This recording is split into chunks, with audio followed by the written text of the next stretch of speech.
क्या पढ़ा रहे थे? बहमनी। खैर छोड़िए, जो हो गया है वो तो रिटर्न होगा नहीं, तो आगे दिमाग शांत करके पढ़िए लेते हैं। क्या है कि ना?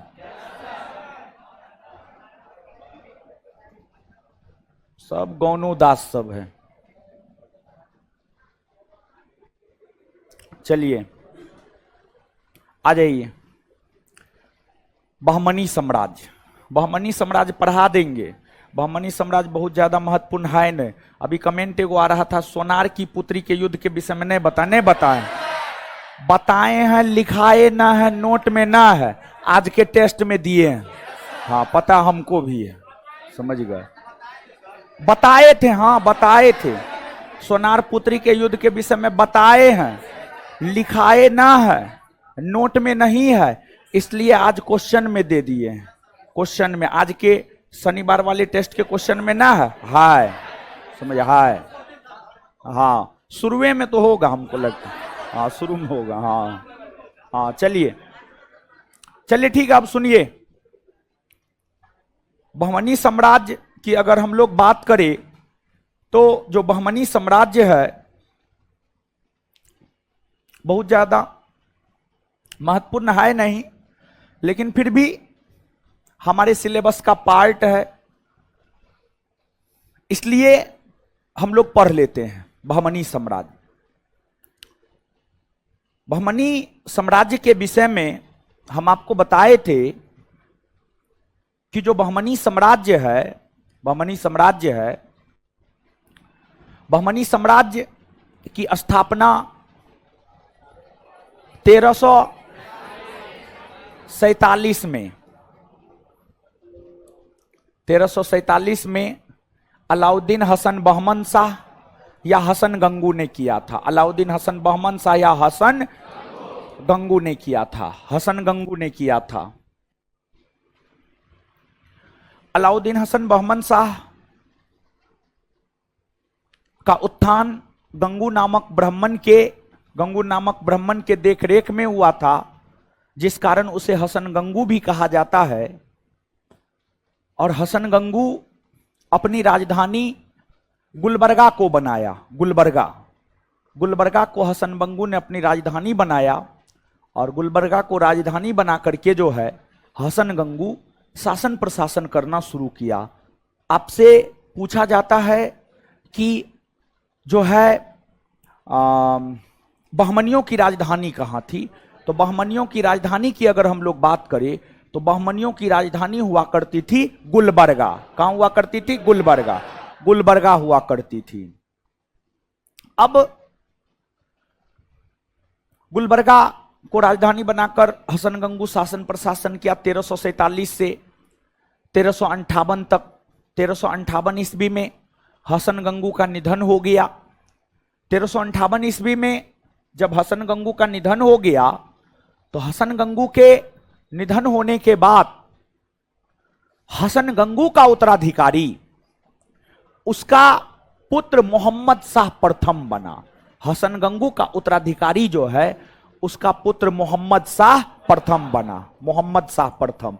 इससे पहले हर बात हम आपको बता चुके थे, मोहम्मद शाह प्रथम पिछले क्लास में भी थोड़ा बहुत चर्चा किए थे ना जी, मोहम्मद शाह प्रथम।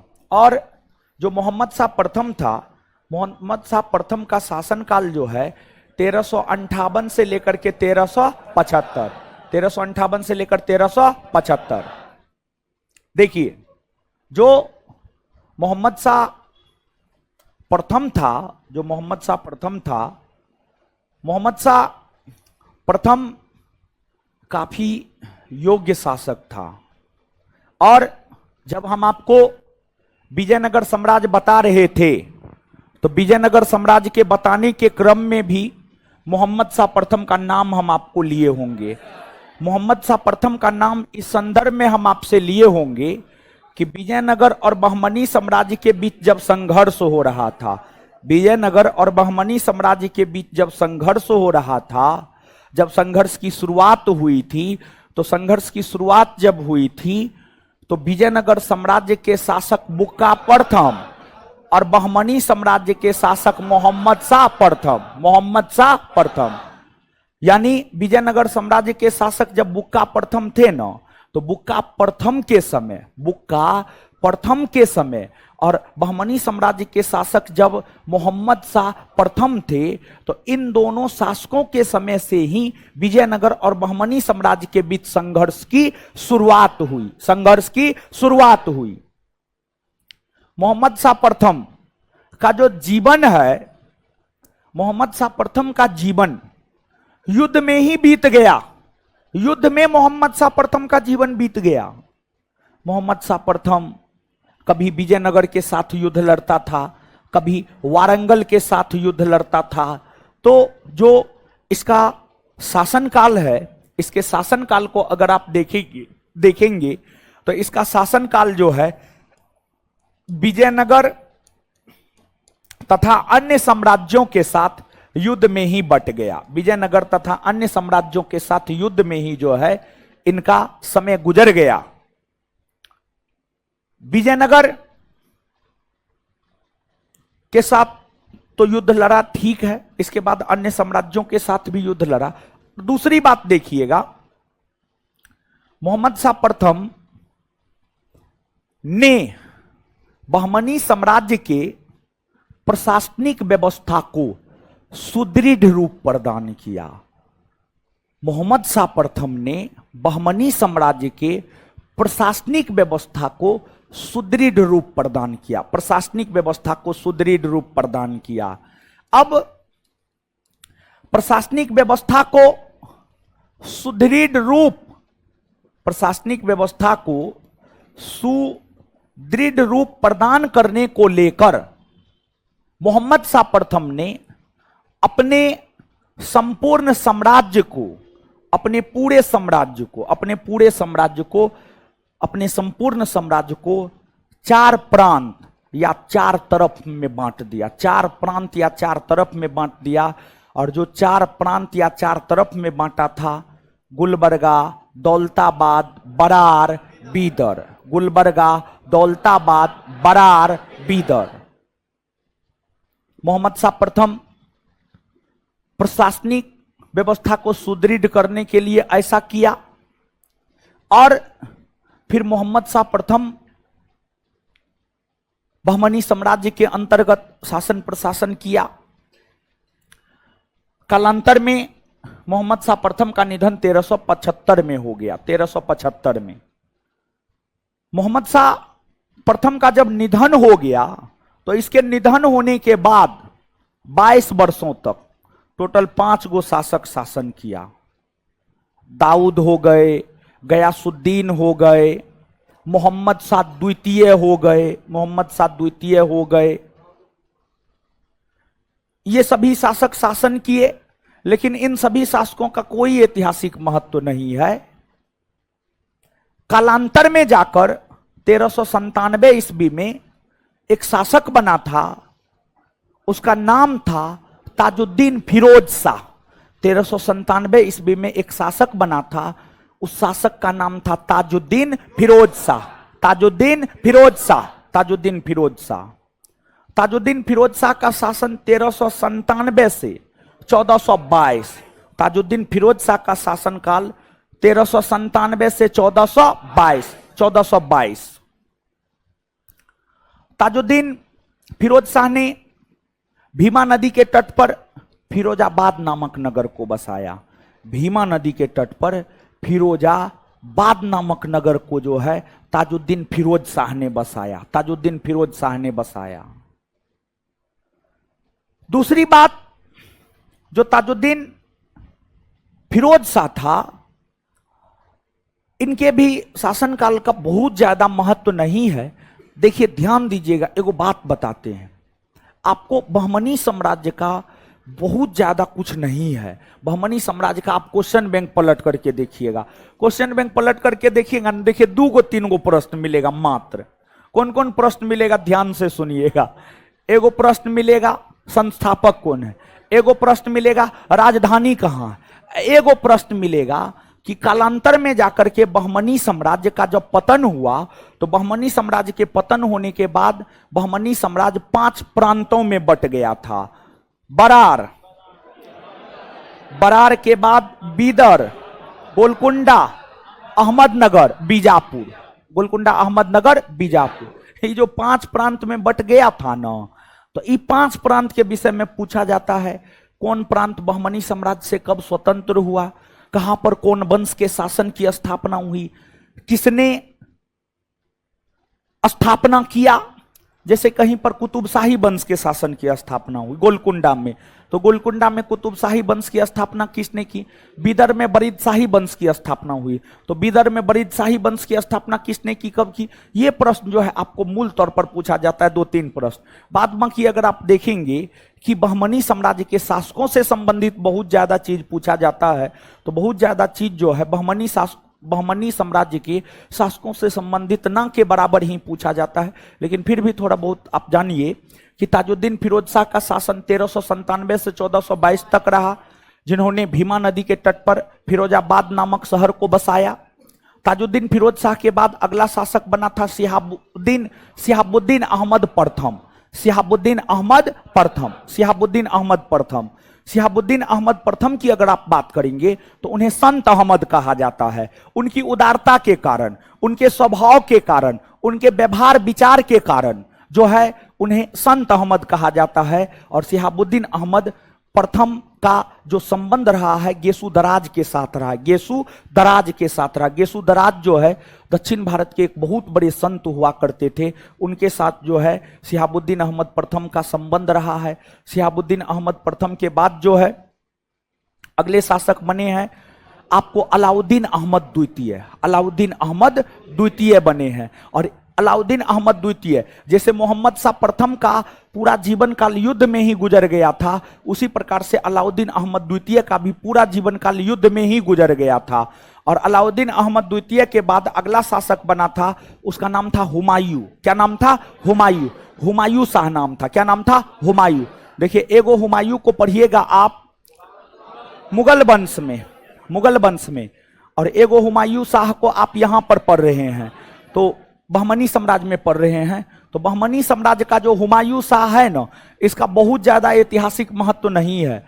और हुमायूं शाह जो है काफी क्रूर और अत्याचारी प्रवृत्ति का हुआ करता था, क्रूर और अत्याचारी प्रवृत्ति का हुआ करता था, जिस वजह से जो हुमायूं शाह था, हुमायूं शाह को दक्कन का नीरो कहा गया है, जालिम कहा गया है। दक्कन का नीरो कहा गया है, जालिम कहा गया है।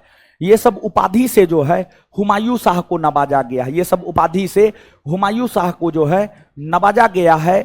फिर हुमायूं शाह के बाद जो है आपको और भी कई सारे शासक बने, लेकिन उन शासकों में एक महत्वपूर्ण शासक है, उसका नाम है आपको सिहाबुद्दीन मोहम्मद तृतीय। सिहाबुद्दीन मोहम्मद तृतीय का ऐतिहासिक महत्व इसलिए है कि सिहाबुद्दीन मोहम्मद तृतीय के समय रूसी यात्री निकितीन 1470 ईस्वी में बहमनी साम्राज्य की यात्रा पर आया था। निकितीन जो है रूसी यात्री था, रूस का रहने वाला था। वो बहमनी साम्राज्य की यात्रा पर 1470 ईस्वी में आया था। और 1470 ईस्वी में जब बहमनी साम्राज्य की यात्रा पर निकितीन आया था तो उस समय मोहम्मद शाह तृतीय का शासन हुआ करता था। और दूसरा कारण यह है कि मोहम्मद शाह तृतीय ने महमूद गबा की अगर हम लोग बात करें तो महमूद गबा जो है बहमनी साम्राज्य के अंतर्गत जो है लंबे समय तक बहमनी साम्राज्य के प्रशासनिक व्यवस्था के अंतर्गत प्रधानमंत्री के पद पर रहा था। और जैसे मौर्य वंश चाणक्य का सदा ऋणी रहेगा, उसी प्रकार से अगर बहमनी साम्राज्य की हम लोग बात करें तो बहमनी साम्राज्य सदा अगर ऋणी किसी व्यक्ति का रह सकता है तो वह महमूद गबा का रह सकता है। महमूद गबा के नीतियों के कारण ही बहमनी साम्राज्य का उत्थान हुआ। महमूद गबा के नीतियों के कारण ही बहमनी साम्राज्य का उत्थान हुआ। लेकिन बाद के वर्षों में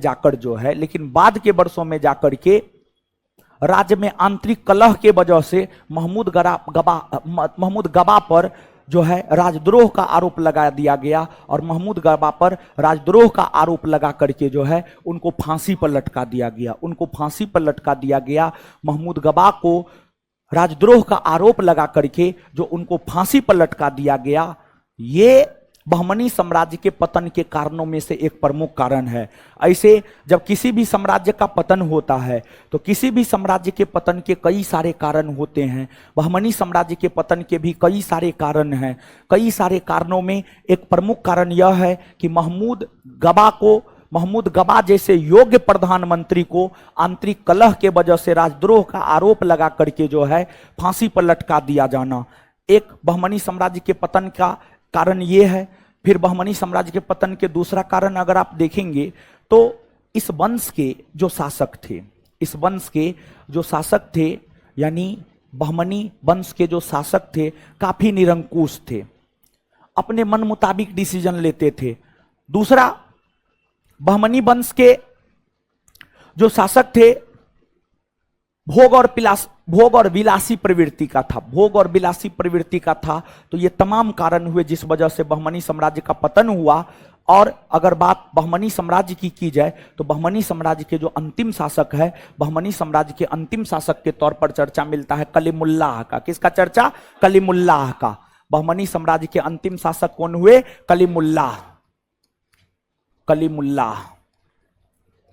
कलीमुल्लाह हुए। समझे, कलीमुल्लाह हुए। और बहमनी साम्राज्य के स्थान पर 5 नए प्रांतों का उदय हुआ था। बहमनी साम्राज्य के स्थान पर 5 नए प्रांतों का उदय हुआ था। और बहमनी साम्राज्य के स्थान पर जो 5 नए प्रांतों का उदय हुआ था वो 5 प्रांत था: बरार, बीजापुर,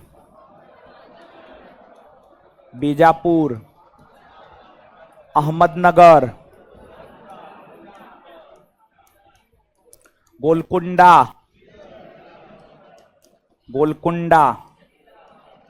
और बीदर। गोलकुंडा और बीदर। देखिए, बरार स्वतंत्र हुआ 1484 में। बीजापुर स्वतंत्र हुआ 1489 में। अहमदनगर 1490 में। गोलकुंडा 1512 में। बीदर 1526 में।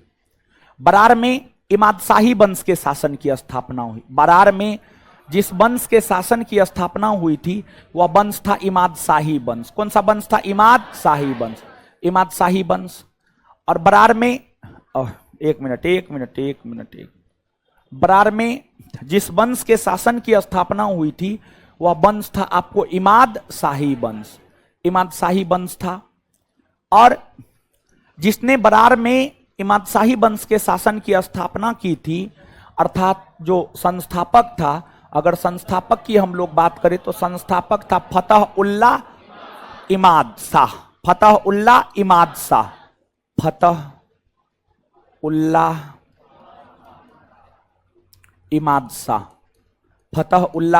शाह। ये जो कॉलम बता रहे हैं ये कॉलम आपके लिए महत्वपूर्ण है, इसको तो याद कर ही लेना है। और नोट में जितना है उतना तो हम याद करवा ही देंगे, चिंता नहीं करना है। इसके बाद आगे बीजापुर है। अगर बीजापुर की हम लोग बात करें तो बीजापुर में 1489 ईस्वी में आदिल शाही वंश की स्थापना हुई थी। बीजापुर में जो है 1489 ईस्वी में आदिल शाही वंश की स्थापना हुई थी। और बीजापुर में आदिल शाही वंश के शासन की स्थापना हुई थी। और आदिल शाही वंश के शासन की स्थापना यूसुफ आदिल शाह ने किया था। किसने किया था? यूसुफ आदिल शाह।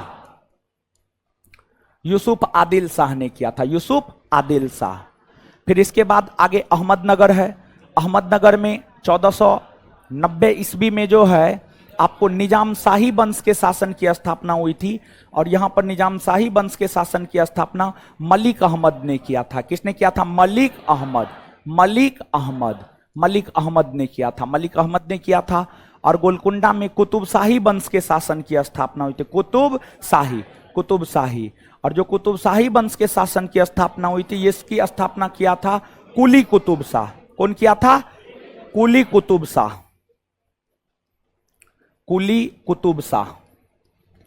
कुतुब शाह ने किया था। और इसके बाद बीदर में जो है बरीद शाही वंश के शासन की स्थापना हुई थी। बीदर में जो बरीद शाही वंश के शासन की स्थापना हुई थी, इसकी स्थापना किया था अमीर अली बरीद। अमीर अली बरीद, अमीर अली बरीद ने किया था, अमीर अली बरीद ने किया था।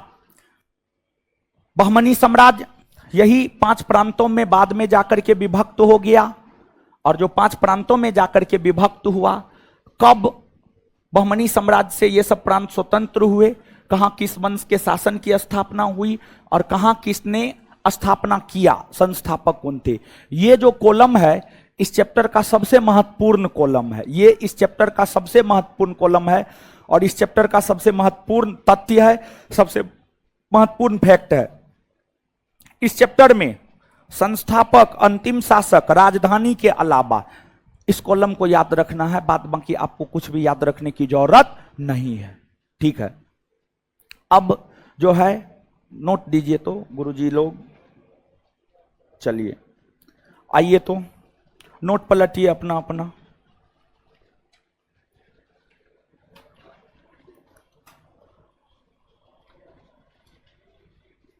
पलटे नोट, चलिए नोट पलट लिए।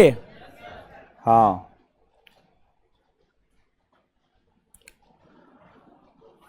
आइए याद करते हैं। बहमनी साम्राज्य की स्थापना मोहम्मद बिन तुगलक के समय शासनकाल में 1347 ईस्वी में अलाउद्दीन हसन बहमन शाह ने किया था। इनका मूल नाम हसन गंगू एवं जफर खां था, समझ गए। तो बताइए, बहमनी साम्राज्य की स्थापना किस सुल्तान के शासनकाल में? मोहम्मद बिन, कब हुआ है? 1300। इस वंश के संस्थापक अलाउद्दीन हसन। अच्छा, अलाउद्दीन हसन बहमन शाह हिंदुओं से जजिया कर लिया था? नहीं ना। अलाउद्दीन हसन बहमन शाह का निधन 1358 में हुआ। 1358 में उसके निधन होने के बाद उसका उत्तराधिकारी कौन बना? हाय, मोहम्मद शाह प्रथम। इसके बाद आगे बताइएगा कि जो है विजयनगर और बहमनी साम्राज्य के बीच जब संघर्ष होना शुरू हुआ था, तो उस समय बहमनी साम्राज्य के शासक कौन थे? मोहम्मद शाह। मोहम्मद शाह। आगे बताइएगा, बहमनी साम्राज्य के किस शासक का सबसे बड़ा योगदान बहमनी की प्रशासनिक व्यवस्था को व्यवस्थित करना था? मोहम्मद शाह। मोहम्मद शाह। राज प्रबंधन के लिए मोहम्मद शाह प्रथम ने अपने साम्राज्य को कितने तरफ या प्रांत में बांटा? कितने? कौन कौन? गुलबर्गा, दौलताबाद, बरार और बीदर। गुलबर्गा, दौलताबाद, बरार और हाय। बहमनी साम्राज्य के किस सुल्तान ने अपने साम्राज्य को 4 तरफ में बांटा? मोहम्मद शाह। कौन कौन से 4 प्रांत? मोहम्मद शाह प्रथम के समय दक्षिण भारत में बारूद का प्रयोग हुआ था, हाँ या ना?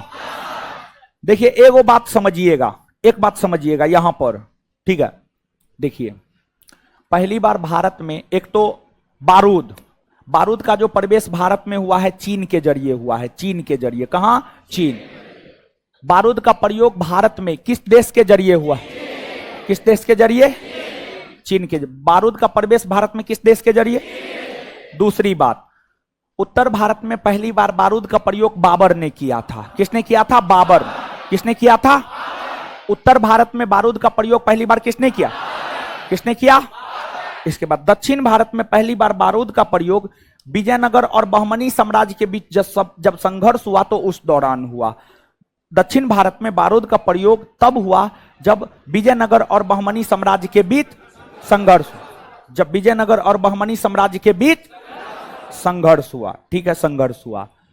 इसके बाद आप सब लोग जानते हैं, विजयनगर बहमनी साम्राज्य के बीच जब संघर्ष की शुरुआत हुई थी तो बहमनी साम्राज्य का सुल्तान को था मोहम्मद शाह।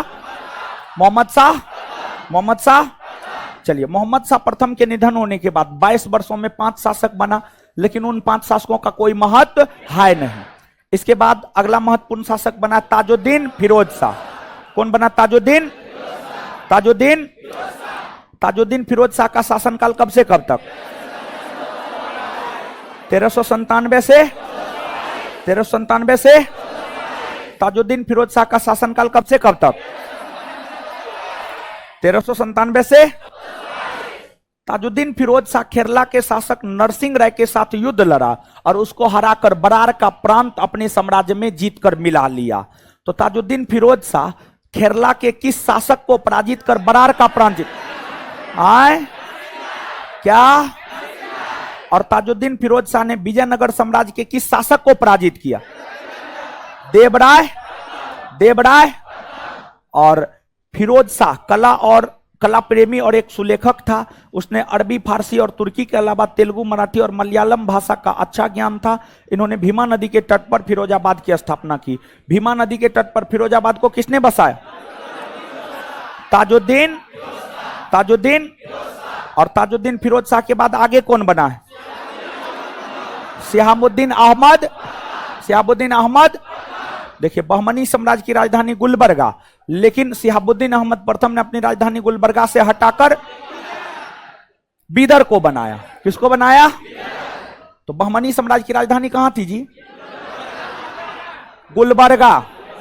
बहमनी साम्राज्य की राजधानी, बहमनी साम्राज्य की राजधानी, बहमनी साम्राज्य की राजधानी।